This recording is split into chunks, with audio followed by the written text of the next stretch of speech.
Dzięki Tobie kilka lat temu słyszałam po raz pierwszy język łemkowski w ramach koncertu muzyki klasycznej, muzyki poważnej.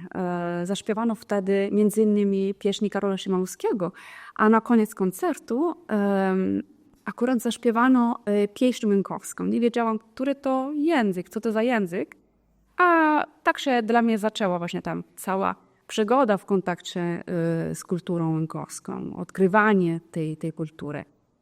I myślę, że twój pomysł był naprawdę genialny, bo właśnie dzięki niemu w ciągu zaledwie jednego wieczoru w sposób nieprzewidziany, nieoczywisty, parę osób więcej uzyskało większą świadomość o Łemkach i o ich kulturze. A zastanawiam się, kiedy zacząłeś brać czynny udział w ogóle w organizacji łemkowskich wydarzeń kulturalnych. Kiedy zacząłeś czuć, że możesz coś zrobić dla tej społeczności, żeby ona przetrwała. Poczułeś, że możesz spełnić w tym zakresie ważną misję, ważną rzecz. Może zacznę od tego, że jestem bardzo szczęśliwy, że możemy dzisiaj rozmawiać. Faktycznie to jest dla mnie duża satysfakcja, że tamta malutka iskierka znieciła ogień do takiego fajnego, ciekawego i wartościowego spotkania, którym jest twoje spotkanie z kulturą łemkowską i to, co zrobiłaś na tej przestrzeni. Więc to jest takie moje pierwsze słowo wstępu. Drugie odniesienie do tej historii z koncertu w ramach festiwalu Opera Rara.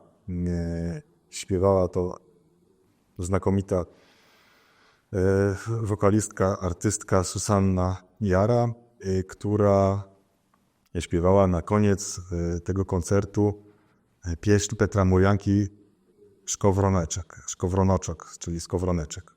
Zrobiłem hybrydę polsko-łemkowską. I przede wszystkim nie można tego przypisywać, tego pomysłu, tylko i wyłącznie mojej osobie, bo wręcz z tego, co pamiętam, to był to pomysł dyrektora Kapeli Krakowiensis, pana Jana Tomasza Adamusa. I on w ogóle, słysząc najpierw Susannę w pieśniach łemkowskich, wpadł na taki pomysł trochę szalony, żeby zaśpiewała również muzykę klasyczną, żeby zaśpiewała właśnie pieśni Szymanowskiego. I w zasadzie to był taki już na koniec, jak już był ten program praktycznie sformułowany, no to stwierdził, a może by jeszcze coś dla tych wielbicieli muzyki klasycznej jeszcze dać taką próbkę tej innego repertuaru Susanny. No i właśnie była ta łemkowska, no i jak widać był to dobry pomysł. A jak chodzi o mnie, no to ja w kulturze łemkowskiej się urodziłem. I trudno mi powiedzieć tak naprawdę, w którym momencie stałem się z uczestnika kultury, to znaczy członka społeczności, uczestnika, jakimś działaczem, bo to aktywistą, bo to też jest pierwsze moje jakby dziecięce działania, które można powiedzieć, że były jakoś na rzecz łemkowskiej kultury, to były tam, gdzie mnie rodzice zaprowadzili. Petro Murianka, mój łemkowski idol, można powiedzieć nauczyciel i jeden z pierwszych nauczycieli, też takich wzorów do naśladowania, jeśli chodzi o kulturę łemkowską i też jakiś taki wielotalentowość. Organizował w latach 90., na początku lat 90., ja byłem wtedy nawet pod koniec lat 80., ja jestem z 85 roku i z tego co pamiętam, to 5-6 lat to były pierwsze właśnie takie przedstawienia organizowane, napisane przez scenariusz przez pana Petra Muriankę reżyserowane przez pana Piotra Trochanowskiego. Chociaż to ta sama osoba, ale jeden pisze, a drugi robi wiele innych rzeczy. I my wtedy jako dzieci, ja, moi kuzyni i nie tylko, przyjeżdżaliśmy na wielodniowe próby, na przykład do Krylicy albo tutaj w Gorlicach, też nie mieszkałem wtedy w Gorlicach, i mieliśmy te występy z dziećmi. To był pierwszy taki moment, w którym już mogę powiedzieć, że już coś dla tej kultury łękowskiej robiłem, chociaż byłem wtedy bardziej odbiorcą niż tutaj jakimkolwiek działaczem. Natomiast no, na pewno to wpłynęło bardzo na mnie, kim jestem dzisiaj i jaki jest mój stosunek do tej mojej tożsamości, do tego, kim jestem. I później śpiewałem w chórach cerkiewnych, w chórach, w zespołach łękowskich folklorystycznych. Najważniejszym takim była Łękowyna, w której również byłem konferencjerem. Nawet miałem solówki jakieś, śpiewałem. To był bardzo ważny czas dla mnie. I chyba na studiach zacząłem być członkiem Stowarzyszenia Ruska Bursa w Gorlicach. No i po jakiejś takiej nawiązaniu przyjaźni i bliskich kontaktów tutaj z innymi osobami ze stowarzyszenia, w największej mierze z Bogdanem Gambalem świętej pamięci, który był wieloletnim przewodniczącym. Wydaje mi się, że zrobiliśmy dużo rzeczy i mam dużą satysfakcję, że między innymi to radio właśnie wynikło z idei Bogdana, ale przy moim bardzo dużym też zaangażowaniu i wsparciu.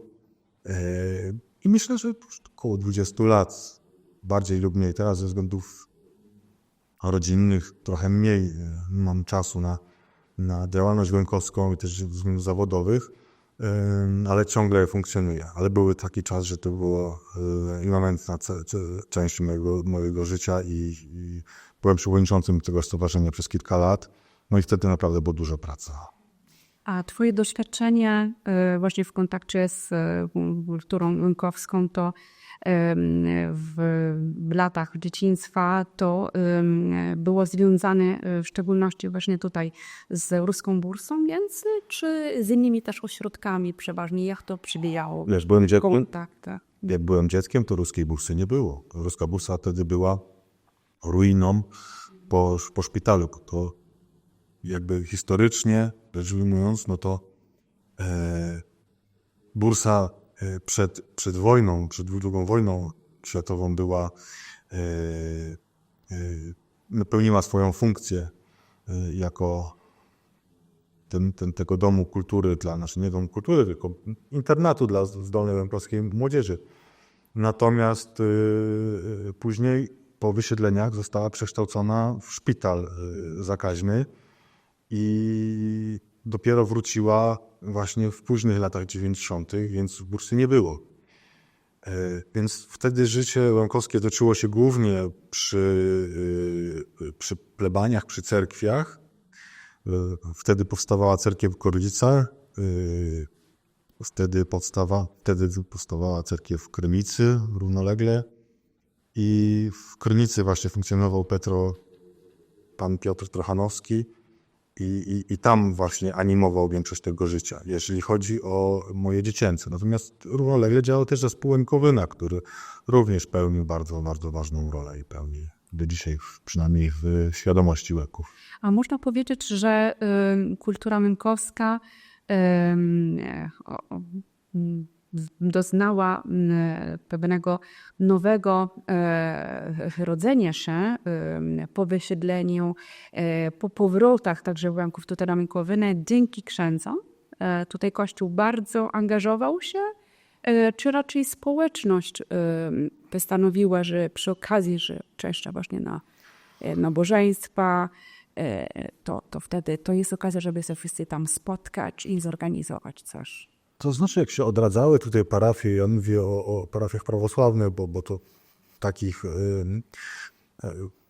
w ich życiu brałem udział, no to zdecydowanie pierwsi księża Łękowie mieli ogromny wpływ i zasługi, że integrowali tą społeczność i umożliwiali im funkcjonowanie. Zresztą to się dzieje do dzisiaj. Natomiast dzisiaj już mamy więcej trochę możliwości, nawet lokalowych, bo choćby nawet Nebusa czy inne miejsca, w których się to życie może rozwijać. Językiem kontaktu z wiernymi, językiem też kazań i jakiejś tam, w cerkwi mamy cerkiewnosłowiańskich, jak chodzi o tekst liturgiczny. Natomiast jak chodzi o kazania i jakieś takie ogłoszenia parafialne, no to są po łemkowsku.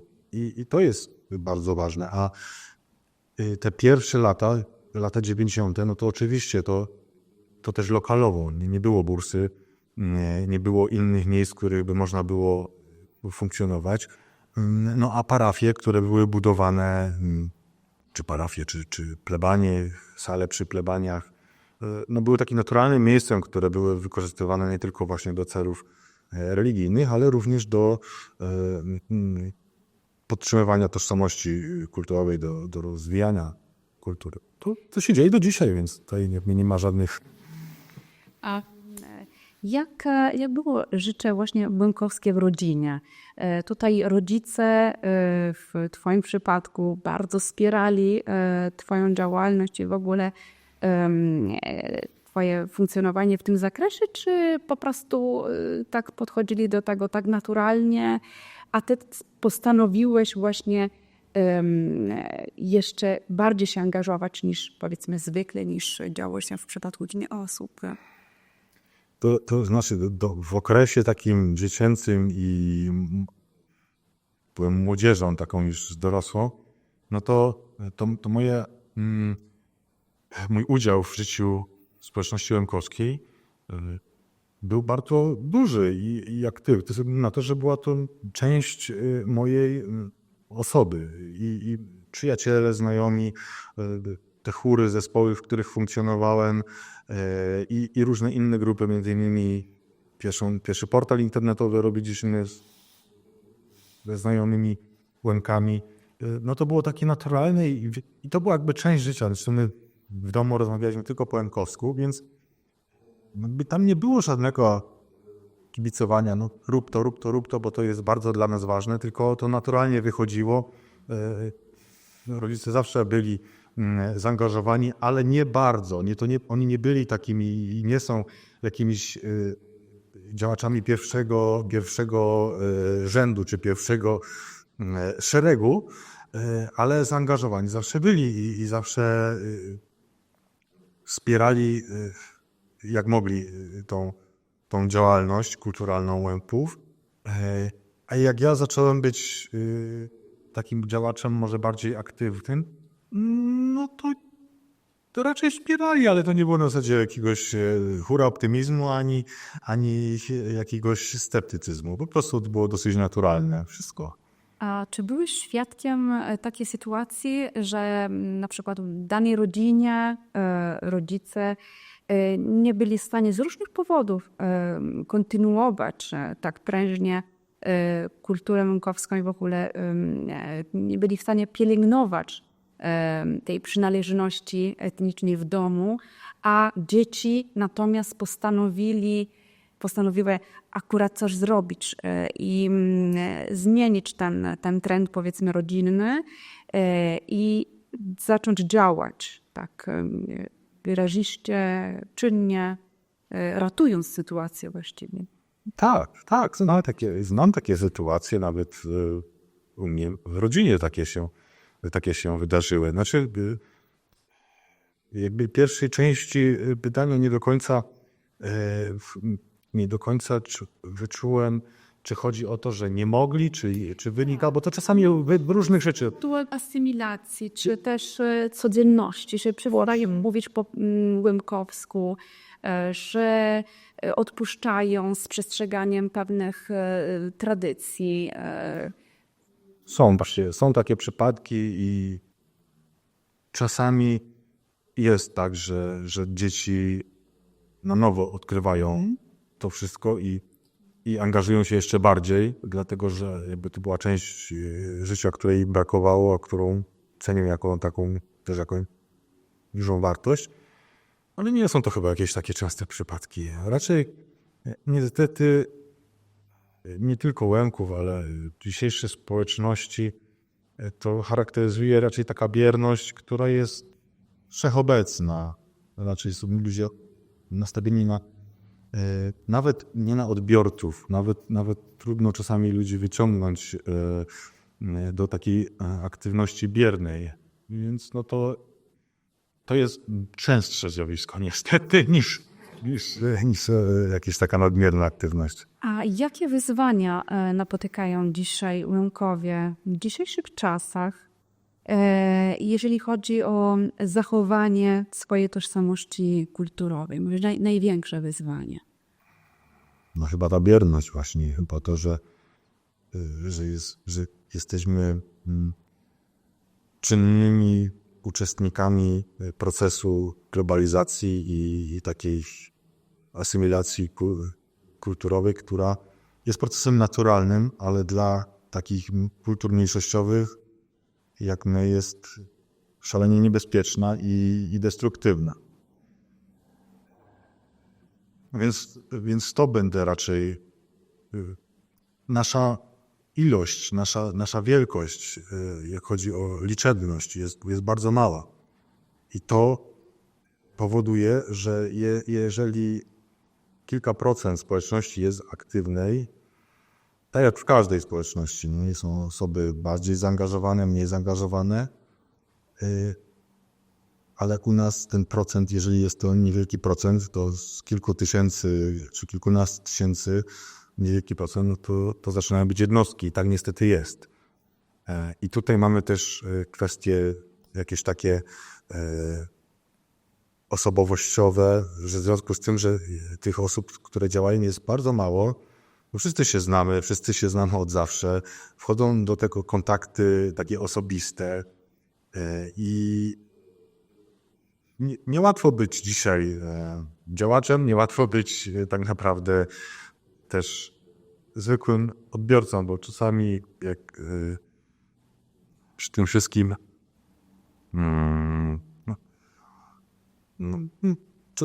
wynikają jakieś problemy, zawsze w życiu wynikają jakieś problemy, więc czasami łatwiej być z boku. No i za dużo ludzi wybiera tą drogę, że jest zupełnie z boku. No i są sobie Łemkami w swojej świadomości, no pewnie bardzo dobrze, że są. Tym bardziej dobrze, jeśli rozmawiają ze sobą, z dziećmi po łemkowsku. Pewnie to też chodzą na msze, uczestniczą w jakimś takim życiu cerkwi. Natomiast ta bierność jednak jest według mnie największym zagrożeniem. A gdyby zrobić jakiś bilans efektów nowoczesności, jeżeli chodzi właśnie o utrwalanie kultury łemkowskiej i jeszcze tożsamości łemkowskiej. Ta nowoczesność, tu mam na myśli całą nowoczesną, również właśnie takie środki przekazu, wygoda, jaką też nowoczesność daje. W sumie jednocześnie ta nowoczesność wpływa prędzej dobrze i robi dobrze dla społeczności łemkowskiej, czy najczęściej zaszkodzi w jakiś sposób? Trudne pytanie, bo taki tutaj bilans, który byłby wymierny, jest mi dosyć trudno w głowie przeprowadzić. I wrażenie moje jest takie, że generalnie ta nowoczesność, te nowe formy komunikacji i które przyspieszają, prawda? Przenoszenia kultury i utrwalania kultury, to w ogóle w całym społeczeństwie, już nie abstrahując od Łemkowskiego, no niosą dużo dobrego i też pewne rzeczy może nie wiem, niszczą czy zabijają, ale często jeżeli mamy w domu duży, świetny telewizor, to nam łatwiej jest obejrzeć jakiś film czy spektakl, nawet teatralny, niż wyjść na zewnątrz. Jeżeli możemy się bardzo szybko połączyć Skype'em czy jakimś innym komunikatorem z rodziną daleko, no to nie chce nam się tam jechać, bo możemy sobie po prostu zadzwonić. I siłą rzeczy ten kontakt troszeczkę zanika, zamiera, bo wiadomo, że zawsze spotkanie takie elektroniczne jest mniej wartościowe niż spotkanie osobiste.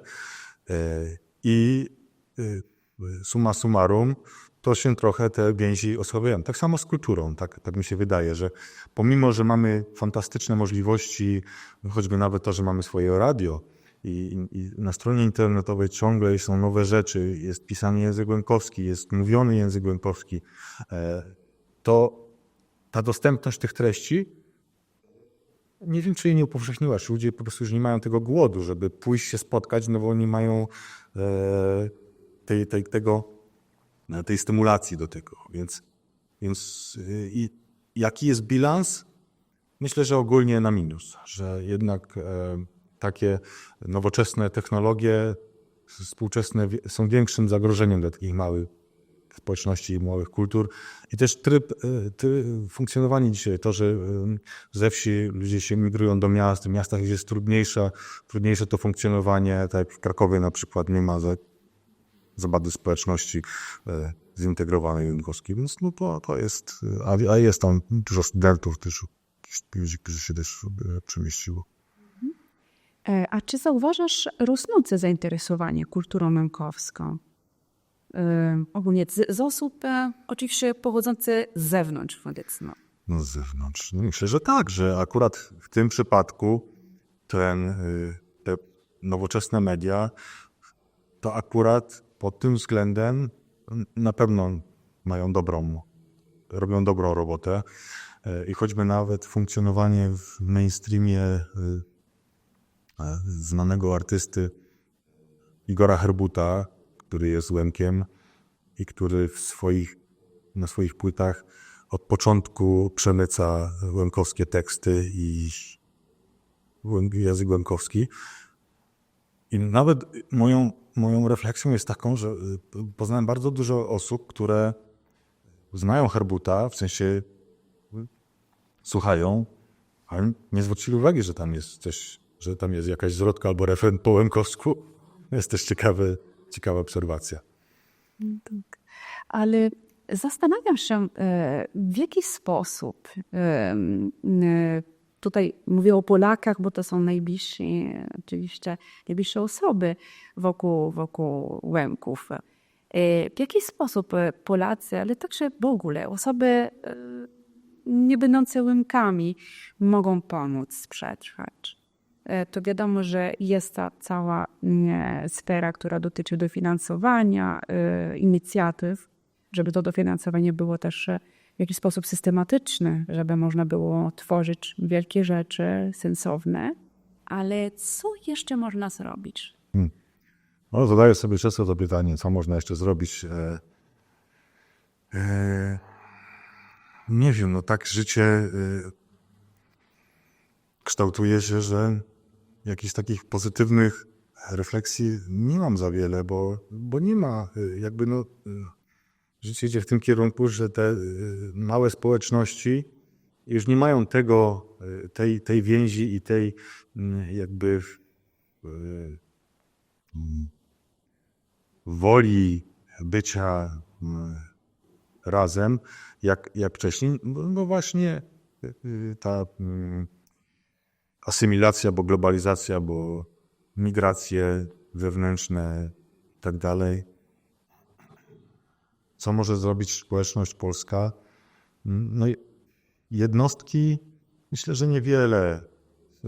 Samo takie życzliwe spojrzenie i pomoc, którą na przykład ty pokazujesz, że zainteresowanie tą kulturą jest czymś bardzo dla nas ważnym i takim pokrzepiającym. Zdecydowanie jest to bardzo, bardzo ważne i też myślę, że kobiety czują się wtedy bardziej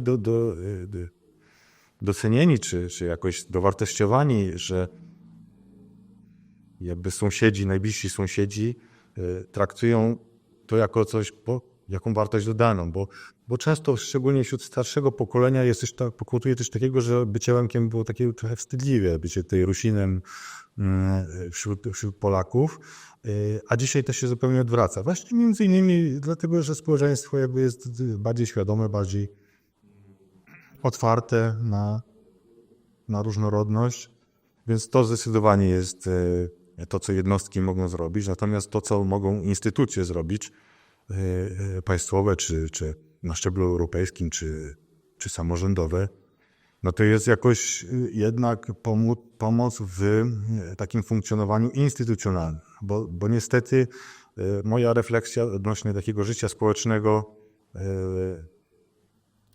chyba jest obserwacją taką uniwersalną i tego niestety nie powstrzymamy, żeby naturalnie się to odrodziło. No, chyba jakby Łemkom zakazać rozwijania łemkowskiej kultury, to wtedy by się wszyscy skrzypnęli, by wszyscy zakładali nowe zespoły i robili na przekór. Natomiast w dzisiejszych czasach to wydaje mi się, że już takiej pracy społecznej i pracy takiej po godzinach już to jest troszeczkę za mało, już to nie jest w tą stronę, już naprawdę przydałoby się profesjonalne instytucje kultury. Ten temat wałkujemy już od wielu, wielu lat.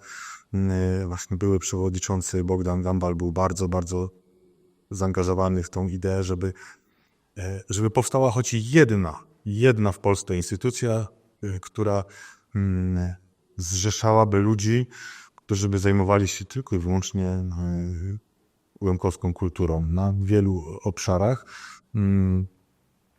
No i to jest taka rzecz, która była mi bardzo ważna. Żeby to nie było na zasadzie takie, że my mamy grant, ale raz go mamy, raz go nie mamy. Musimy to zrobić pewne rzeczy, konkretne zadania celowe, tylko żeby, bo to wtedy i też ludzie muszą pracować w jednej pracy, a tu po godzinach, czy to studenci, to nie jest dla dzisiejszych potrzeb to jest za mało. I wiadomo, że jest pewne zainteresowanie właśnie kulturą łemkowską z zewnątrz, tak skrótowo mówiąc. Co myślisz, że właśnie poznawanie kultury łemkowskiej może dać tak jakby obcemu odbiorcowi? Jakież może wartości myślisz, że mogą się wyłonić właśnie z tych treści, które dotyczą kultury łemkowskiej i na które warto zwracać uwagę, żeby wzbogacać samego siebie, prawda? Bo to poznawanie innych kultur zawsze jest to formą wzbogacania swojej osobowości, w ogóle swojego życia. Są pewne wartości, które chciałbyś, żeby akurat były uchwycone, były zauważone jako pierwsze, tak jakby przez innych. Tu mi się dwie rzeczy narzucają. Pierwsza rzecz to jest obrzędy, nie chcę powiedzieć świąteczne, ale przy uroczystościach rodzinnych, głównie wesela. To na obrząd ślubu, wesela u nas ma bardzo dużo elementów tradycyjnych i często goście właśnie, szczególnie Polacy, tutaj lokalni lub z bliższa lub dalsza, patrzą na to i mówią, oj, tego zazdrościmy, że jakby tam ja z opowieści, czy tam z literatury pamiętam, że u nas były rzeczy podobne albo troszkę inne, no ale to wszystko zanikło. No a u nas się tego typu rzeczy jak przyśpiewki, stroje ludowe często, czy różnego rodzaju takie tradycje kultywuje ciągle, no i tego trochę zazdroszczą, że tak powiem, i inspiruje to, że no kurczę, no jednak coś zatraciliśmy przez tą kulturę nowoczesną. A druga rzecz, no to myślę, że jednak tolerancja dla odmienności, dla różnorodności, bo sam fakt tego, że słyszy, że pomimo, że jesteśmy w tej samej społeczności, chodzimy do tych samych szkół, mamy tych samych przyjaciół, którzy jakby są osadzeni w kulturze polskiej tak na 100%, a Łemkowie też są osadzeni w zasadzie na 100%, ale poza tym mają też coś swojego i to jest taka wartość sama w sobie i to myślę, że to jest pewna taka odmienność, której nam w której w życiu często ludziom brakuje. Bo młodzież potrzebuje tej indywidualności i odmienności i ona często idzie w złą stronę. Jakieś subkultury, czy jakieś używki, czy jakieś rzeczy, które wcale nie są zbyt pozytywne. Dobrze, jak idzie w sport albo w kulturę, natomiast jak idzie w tą złą stronę, no to jest problem. A Łemkowie to miał naturalnie. Mówię, ja już jestem inny. Jak jeszcze byłem tam w tej 8. klasie podstawówki, to mi wystarczyła ta moja odmienność. A właśnie, w zetknięciu z Polakami, z osobami niebędącymi właśnie Łemkami, to czujesz generalnie jakieś różnice w sposobu bycia, w świecie wartości? Zauważyłeś pewną inność? Czy to powodowało czasami jakieś nieporozumienia? Trzeba było coś wyjaśnić? Jak się czujesz? I co dzieje się w dialogu? Tak naprawdę może czasami konsekwencje pewnego sposobu mówienia, wyrażania się były powiedzmy niewłaściwe, niedobre z powodu tego, że ty jesteś Łemkiem, a przed sobą twój rozmówca akurat był Polakiem czy osobą z innej kultury. Bardzo mało i bardzo rzadko. Jakby to jest rzecz, którą często podkreślam, że ja nigdy nie ukrywałem, wręcz się szczycę i zawsze podkreślam to, kim jestem. I zawsze to był odbiór pozytywny. Za czasów dziecięcych jakieś tam pojedyncze rzeczy, ale to w ogóle mnie nie wpłynęły na mnie jakoś bardzo. Jakiś tam jeden anonim dostaliśmy. To jest takie bardziej traktuję. Spłynęło to po mnie zupełnie. Są dobrzy Łemkowie, niedobrzy Łemkowie, są dobrzy Polacy, niedobrzy Polacy. Może to jest zbyt takie ogólne, ale każdy człowiek to jest osobna historia, osobna osobowość. Nie ma tutaj. A więc nie ma może dwóch przymiotników, którymi można określać Łemką? Dwóch przymiotników, które będą określać Łemków?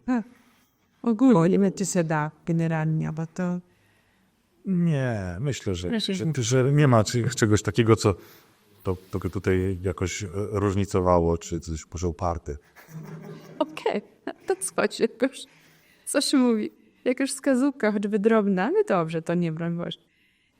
Jeżeli chodzi o przyszłość właśnie, jakie formy myślisz, że nabierze akurat to utrwalanie kultury łemkowskiej i jej promowanie? Czy coś jest gotowe? Macie coś w szufladzie, tak jakby? Tutaj też w Ruskiej Bursie jakieś pomysły, które właśnie macie zamiar odsłonić? Pokazywać? Czy możesz coś zdradzić w tym? Mogę, bo już nawet w tym kierunku trochę pracuję. Jakby ja jestem naukowcem i ogólnie w świecie jest teraz trend na metody głębokiego uczenia maszynowego i sztuczną inteligencję i to w kulturze łemkowskiej może dużo pomóc. Choćby w kilka sposobów. Choćby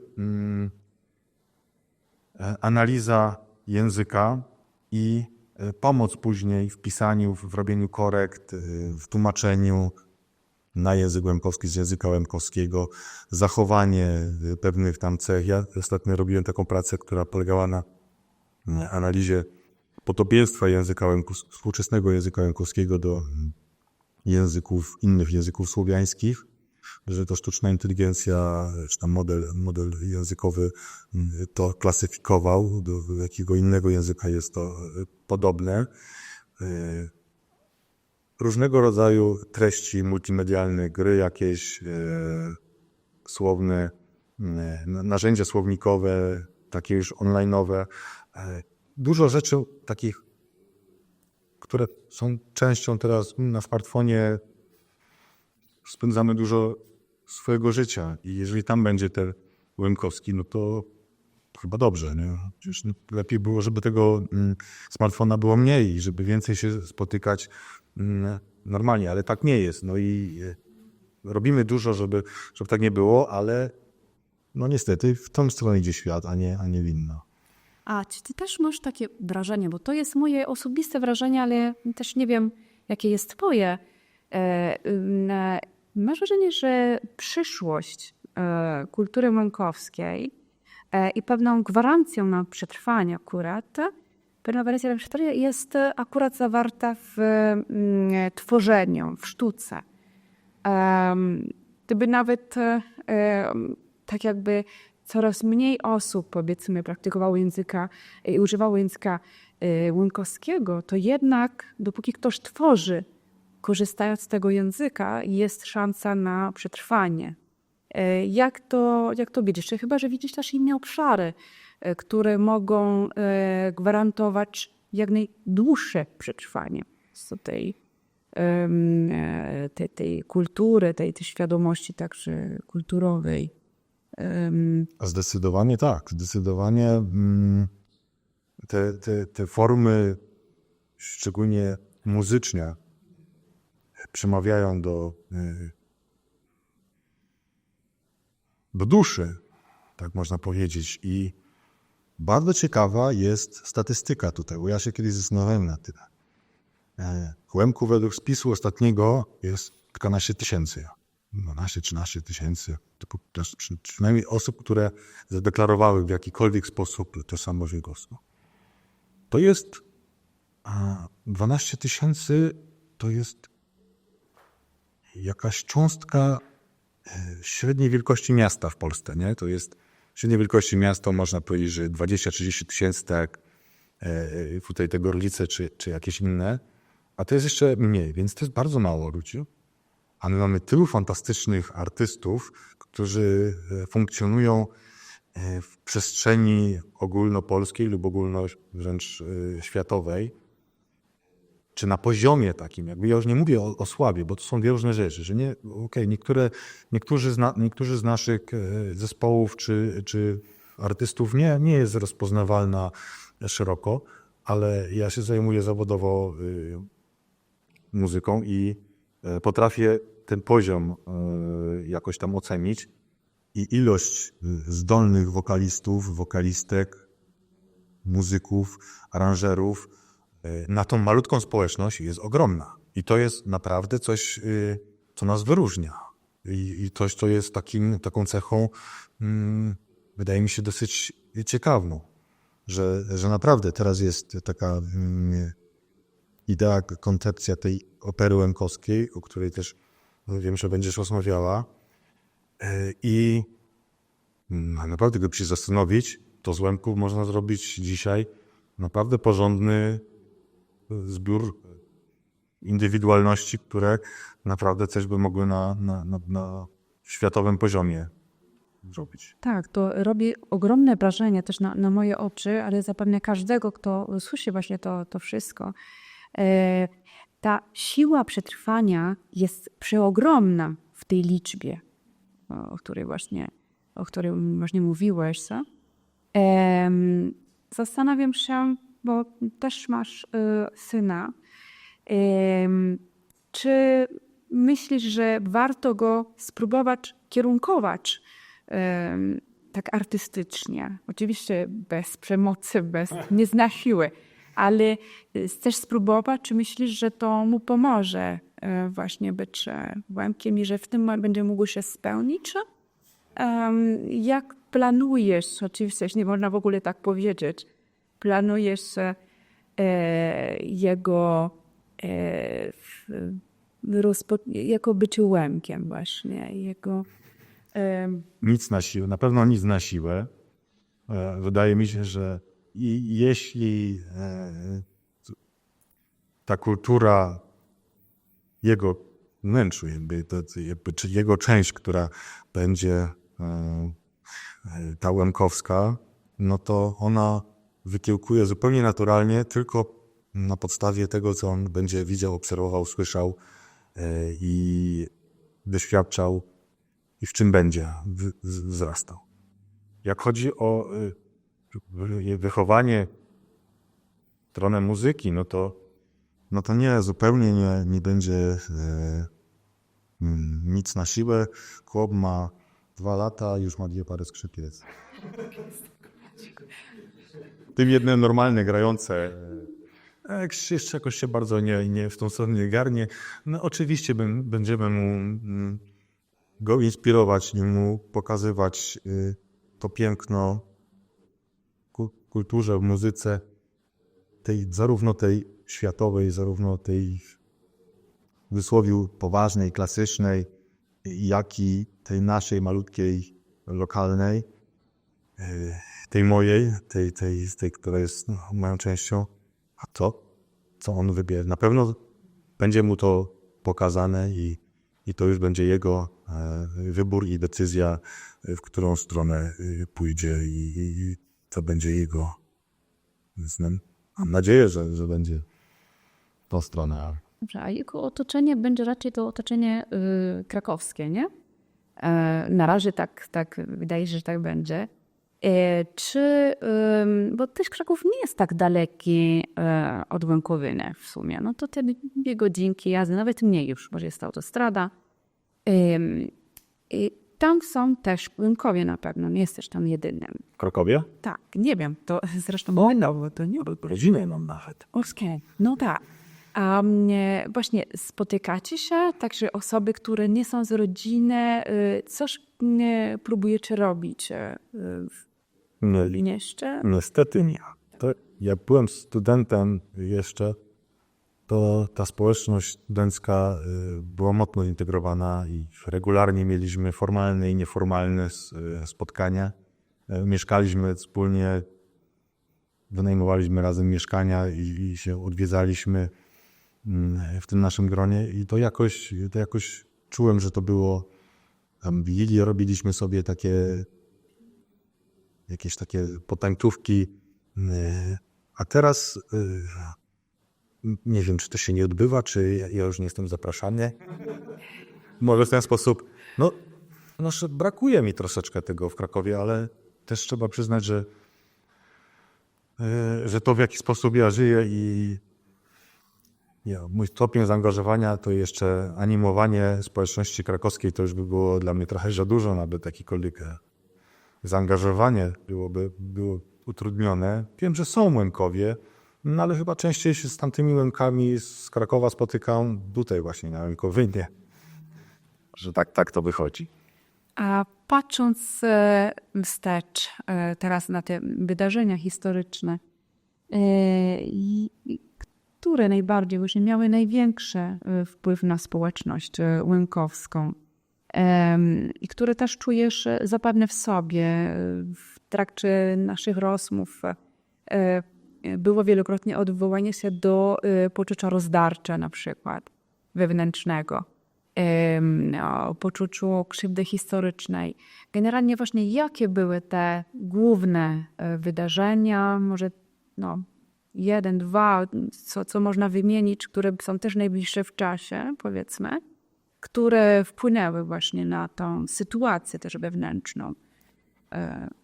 Tutaj chyba każdy, nie będę oryginalny, a każdy powie, że tu jest ta akcja Wisła, szczególnie dla Łęków w Polsce, bo dla Łęków, którzy wyemigrowali wcześniej gdzieś za granicę, no to ona była mniej dotkliwa, ale również była. Natomiast to jest coś, co dotyka mnie bezpośrednio i wewnętrznie i tak realnie, w świecie realnym, bo raz, że jeżdżę czasami na ten ziemię odzyskane, gdzie byli wysiedleni moi dziadkowie, skąd wrócili jedni i drudzy. Część rodziny została tam. I to jest taki dysonans wewnętrzny, że było coś takiego i w zasadzie No i o czym dzisiaj nie jest jakoś załatwione specjalnie, ale tu chyba się tego nie da załatwić. Po prostu to jest, trzeba przepracować i no i to się dzieje jakby troszeczkę. Ja wielokrotnie o tym rozmawiałem nawet z moimi żyjącymi, nieżyjącymi przodkami. I to jest coś, o czym często myślę i często wpływa na to, kim jesteśmy. Ta data 1947 rok, pomimo że 3 pokolenia, czy 4 pokolenia do tyłu, to i tak ja to jakby to czuję bezpośrednio, że to było coś takiego przełomowego, historycznego. I to jest zdecydowanie najważniejsze wydarzenia, które na to wpływają. I do dzisiaj wpływa, no bo jesteśmy przez to rozproszeni, w rozdarciu i też szczególnie w starszych osobach to wewnętrzne poczucie zagrożenia ciągle istnieje. I też wydarzenia, które miały miejsce w Talerhofie, no też właśnie wiem, że musisz wyjechać teraz do Gracu, tak? Tak, za chwilkę się pakuję i jadę z siostrą lecimy do Wiednia, stamtąd pociągiem do Gracu, gdzie na terenie dzisiejszego lotniska jest w zasadzie można powiedzieć miejsce pamięci dla Łemków bardzo ważne, bo to można powiedzieć, że taka pierwszy obóz koncentracyjny przetrenowany właśnie na inteligencji łemkowskiej i ze względu na jego skalę, czyli malutką, ponieważ nas jest malutko, więc było nas relatywnie niewiele. Jakby tam liczby nie są tak oszołomiające jak na przykład w kolejnych miejscach zagłady, takich jak Auschwitz czy Treblinka, ale tamte miejsca jakby są zwiedzane przez miliony ludzi, żyją w świadomości i w pamięci tych całych pokoleń i społeczeństw. Natomiast o Talerhofie to wiemy chyba tylko my, co jest smutne. I na pewno to wpłynęło negatywnie bardzo na stan społeczności łemkowskiej, która została po prostu przetrzebiona z inteligencji wtedy. No i to trochę nasz taki obowiązek, żeby no przynajmniej to w swojej świadomości, swojej pamięci to trzymać i utrwalać. No ale nie wiem, czy za wiele możemy zrobić poza tymi konferencjami, publikacjami, tą symboliczną wizytą raz na kilka lat, no bo tam nic nie ma. A jak wygląda teraz właśnie Talerów? To jest tam lotnisko, więc na terenie? Ja szukałem, raz jak byłem w Gracu, zupełnie z innych przyczyn to jeździłem, bo szukałem tego miejsca. Trudno znaleźć, nie ma za bardzo. To jest teren lotniska i przy lotnisko. Jakaś tam kapliczka, jakaś tam rzecz jest, ale trudno ją znaleźć, trudno ją dostrzec. To jest wirtualne niestety już miejsce, które fizycznie istnieje, ale pamięć o nim lokalna zamknęła. Tak. A skoro właśnie tu mowa też już wiadomo o geografii jakąś, czy jest parę miejsc, które chciałbyś wymienić, które dla ciebie są szczególnie znaczące? Nie muszą być koniecznie w Polsce oczywiście. Czy miasta, czy wsie, czy... No pewnie. Tak geograficznie patrząc. Bardzo ważny jest dla mnie Gładyszów, w którym się urodziłem, w którym mieszkałem pierwsze 1,5 roku mojego życia. Niestety nieświadome. Tam lata dzieciństwa wspaniałe. Przeżyłem późniejsze, już odwiedzałem dziadków, rodzice mnie czasami zostawiali na kilka dni, tygodni i wspominam to jako po prostu coś przepięknego, coś wspaniałego. Jeszcze że czuję w głowie ten zapach siana i ciepłego mleka prosto od krowy. Zabawy z żabami. Babcia nam łowiła raki i gotowała. No przepiękne wspomnienia, więc Gładyszów to by było na pewno to pierwsze miejsce. Gorlice, czyli drudzy dziadkowie, miejsce, gdzie teraz aktualnie mieszkają moi rodzice. Nasza cerkiew, chór parafialny, zdecydowanie też. Myślę, że ogólnie ziemie zachodnie też są dla mnie ważne. Rozumiane od Wrocławia po Poznań, trafierze, bo i pod Poznaniem, i pod Wrocławiem dziadkowie byli wysiedleni. Wiem, Ameryka też jest dla mnie istotna. Nowy Jork, Pensylwania. Dlaczego? Tam wyemigrowała siostra mojego dziadka świętej pamięci, brat mojej mamy. Też pojechał do niego, jak był małym dzieckiem. I ciągle mamy tam łączność z tą społecznością. I ona jest specyficzna, ta diaspora łemkowska w Stanach. Dla mnie czasami jest to taki pewien obraz, jak Łemkowie będą wyglądali w Polsce za kilkanaście lat, kilka dekad. No bo tam ta globalizacja postępuje dużo szybciej, jeszcze bardziej są Łemkowie w rozproszeniu, aczkolwiek nieźle się czasami organizują i trzymają. Jest dużo tworów kultury też stamtąd pochodzi, bo tamten język nie był otoczony językiem słowiańskim innym, więc on często był wręcz lepiej zachowany. Więc mamy jakieś tam nagrania archiwalne, wywiady z tamtymi Łemkami, którzy ciekawe rzeczy zarówno mówili i w ciekawy sposób mówili. Więc Nowy Jork też wymienię, czy tam Pensylwania, jako to miejsce, które tam w Mungu. To więc I na północ, nie wiem, czy też Kanada, czy... nie, w Kanadzie nie, ale w Kanadzie nie byłem. No. W Kanadzie nie byłem, był tylko z przelotem.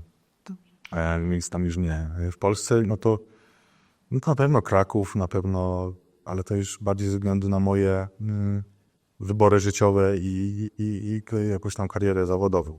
A czy jest jakaś struktura taka międzynarodowa, łemkowska, która powoduje, że można mieć kontakt, utrzymywać jakieś kontakty z Łemkami, którzy przebywają za oceanem? Jest jakiś portal, nie wiem. No, chyba grupy na forach społecznościowych. To chyba jest jedyna rzecz, która teraz tak w łatwy sposób umożliwia integrację i jakieś znajdywanie kontaktu. Czyli to, co w społeczeństwie dzisiaj funkcjonuje jako taka najczęstsza forma kontaktu. Dobrze. I jakieś twoje życzenie, tak kończąc, jeżeli chodzi właśnie tak patrząc na Łemków, na dzisiejszą sytuację? To moje życzenie. No niestety ja jestem świadomy tego, że proces asymilacji i tutaj globalizacji jest nieuchronny. Moje życzenie jest tylko takie, żeby to trwało jak najdłużej. Ten proces, który jest nieodwracalny, jest postępujący. No, żeby przynajmniej za mojego czy moich potomków jakoś ta pamięć przetrwała i była wręcz rozwijana. Jestem realistą. Dziękuję krasznie. Ja też bardzo dziękuję, było mi bardzo miło.